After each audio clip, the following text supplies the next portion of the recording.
Every day we are faced with hundreds of choices. Most of those choices involve trying to better our situation. For example, we choose what food to eat so that we will feel the best. We choose what route to take to work. We choose what priority to give to study, exercise, leisure, family, and so on. As our lives progress, many of the choices we face involve overcoming problems. We get sick, we need to fix something, we have a work project that needs to be completed, we need to generate more money, etc., etc. When faced with problems, we can choose to ignore them to our peril or work to solve them and better situate ourselves in that instance. Everyone has the ability to solve problems, but it is a skill that can be improved, practiced, and mastered. I read 4 articles that involve aspects of problem solving. I would like to discuss which articles were the most helpful in helping the reader improve their problem solving ability. After all, spending time reading about problem solving without improving our skill creates a problem itself. We will have wasted valuable time. The first article I studied was Critical Thinking is About Asking Better Questions by John Coleman. Mr. Coleman's main idea was that critical thinking is the key to problem solving and that the heart of critical thinking was to ask effective questions. The article was written for business leaders and therefore was written to help solve problems with workplace issues, projects, or decisions. Mr. Coleman's purpose was to improve problem solving among business leaders. He used ethos by referring to a popular improvement article. In his article, he did not really use logos much as there was little hard data presented, but rather the article relied on a pathos-laden approach as he gave inspirational points and suggestions to suggest his ideas were the way to improve critical thinking. I did not note the use of schemes or tropes in the article. The information given was straightforward and clear, with no linguistic devices. He explained ways to solve problems in groups. For example, he taught that we must make an early choice to choose to answer a problem and then dive into the facts to support that answer. When doing so, he noted that we must hold our original answer loosely in case the facts refute that answer. Choosing an early answer gives us a framework to build our analysis on. Some other problem-solving tips he included were to actively listen to others on your team without trying to talk, which opens the brain to more possibilities than our pre-programmed responses. Mr. Coleman described that when researching facts to support our answer, we ask each other on the team open-ended questions that will encourage discussion and thought.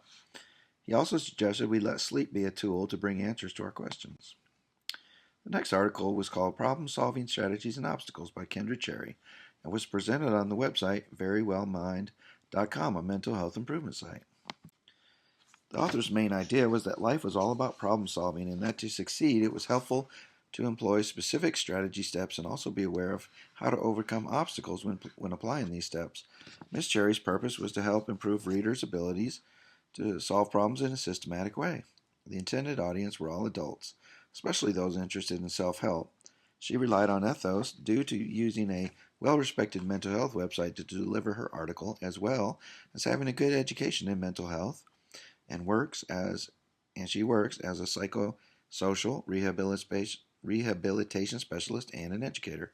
The article had good logos as it was supported by many other articles and was laid out very clearly. There was little pathos content. There was also no schemes, tropes, and used clear language without literary devices.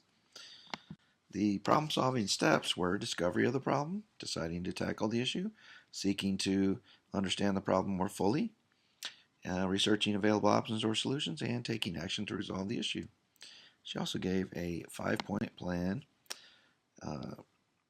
she gave strategies to help us solve problems, and she gave 4 psychological strategies that we could use. One is algorithms, and she suggested we create a flowchart. Heuristics, she suggested we recall our past experiences to apply to future problems, or current problems, I should say. Trial and error, which means try various solutions until you find one that works. And insight, take some time alone, think about it. I found this portion vague and less helpful. Her discussion of these strategies gave some detail on how to apply these strategies to a 5-point plan. After the strategies, she gave some helpful pointers on how best to apply these problem-solving strategies, as I just pointed out. Now,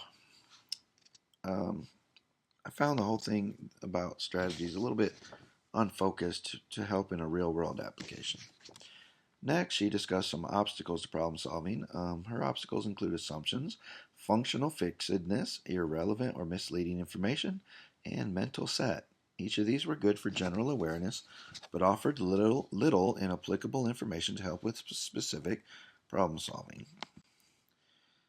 Lastly, Ms. Cherry lists steps to improve problem solving skills, and the steps are: recognize that a problem exists, decide to solve the problem, seek to fully understand the issue, research potential options, take action, and try another option if needed. I found this information to be helpful. The third article I studied was called Courage to Be Creative, an interview with Dr. Yang Zhao, and by a group of 3 authors plus part of the Deep Play Research Group. And this was published on a website called Association for Educational Communications and Technology in 2017. The research group had published a series of articles about creativity scholars. This article was an interview with esteemed professor Dr. Yang Zhao, who is the Foundation Distinguished Professor in the School of Education at the University of Kansas and a professorial fellow at the Mitchell Institute for Health and Education Policy, Victoria University in Australia.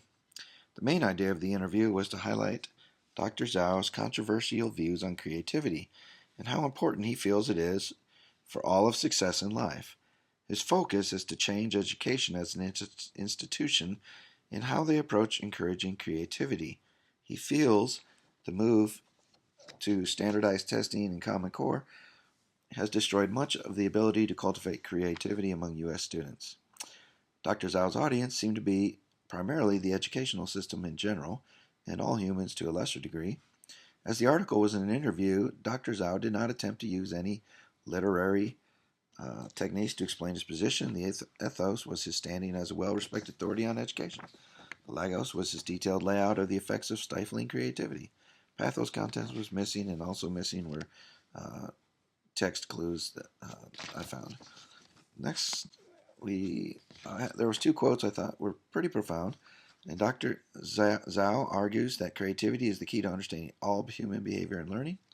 And second, he taught that creativity is so essential to the human experience that it can be considered the genesis of all learning in every area and across every discipline. He had a 3-pronged definition of creativity, which is cognitive ability, or the ability to come up with something novel, the courage to create, meaning being open-minded and willing to work to create something, and giving creation a social value, or giving value to the work created. Now, my creativity has in part taken the form of music composing.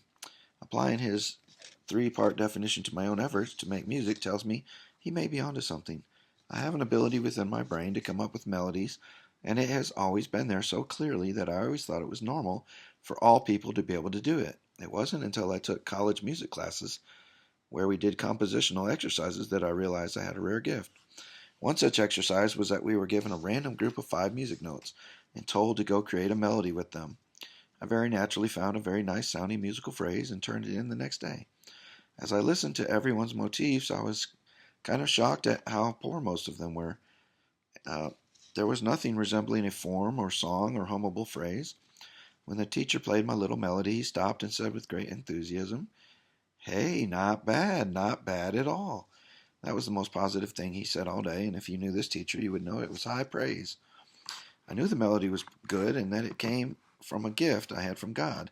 I really didn't do anything special myself other than allow God's gift to shine and channel God's inspiration. Many of God's gifts are in the form of inspiring creativity, which is why Dr. Zhao's next point, that the U.S. educational system is stifling creativity to the harm of society as a whole, is so troubling. It is true that our educational system is hurting creativity, or I should say, if it is true, then to a degree we are hurting God's gifts from being developed. The last article was in the form of a TED Talk called The Danger of a Single Story by Chimamanda Ngozi Adichie from 2009. It was a bit of a slice of life and also informational and persuasive. His main idea was that we need not prejudge other people based on appearance or preconceived notions fed to us by the system of information. He was both a victim and perpetrator of such judgments. When we judge, or are judged in such a manner, we belittle the person being judged and make them feel less important. His purpose in the article was to influence readers to withhold judgment because of the damage it causes to those judged. His audience was all people in all classes and cultures. His ethos is one who has experienced life from a unique perspective. His logos was missing. His main use is pathos. The entire article was stories from his life, with vivid descriptions of events from his life. He used straight conversational language with no schemes or tropes. Mr. Adachi grew up in Nigeria, but in a university area where education was a priority, and he grew to love reading at an early age and later loved to write. He wrote early based on ideas gathered in stories he grew up on rather than his own life experiences. That changed when he discovered African literature. He learned that characters could be anybody, which led him to not thinking of stories as a single type story. His family had some level of comfort, and they had a houseboy to work for them. Mr. Adichie grew up with pity towards the houseboy due to things he heard. He had a single story in mind for him. Later, at age 19, he left Africa to study in the United States. His roommate made the same prejudgments that he had made about the houseboy. The roommate made prejudgments and wondered how he knew English so well and why he wasn't into African tribal music. The roommate made her own single story about Chimamanda. Once in the U.S., for a time he began to understand why Americans view Africans the way they do. We are fed in Western culture a single story of primitive tribespeople and wild animals and rampant gang warfare and hunger and disease. Mr. Adichie shared a story about how he too is guilty, even as an adult, of creating a single story of other people. He once visited Mexico from the U.S. His view of Mexicans was tainted by the negative views about illegal immigrants. He told how on his first day he watched people working, laughing, sharing life with each other, and being real people. He felt shame as he recalled his prejudgment of the poor immigrant. His greatest concern was that those in power could write a single story about those without power and make it the de facto truth for those people. He said that the single story robbed people of dignity. He also said that there is never a single story about any place, knowing that fact brings a level of paradise to all. The 4 articles shared various aspects of problems and how to solve problems. Each had a different approach, audience, and method, but all were concerned with helping us be better people. Solving problems makes us better people. It helps relieve stress, builds productivity, brings peace, and helps us feel satisfaction at a job well done. Thank you very much.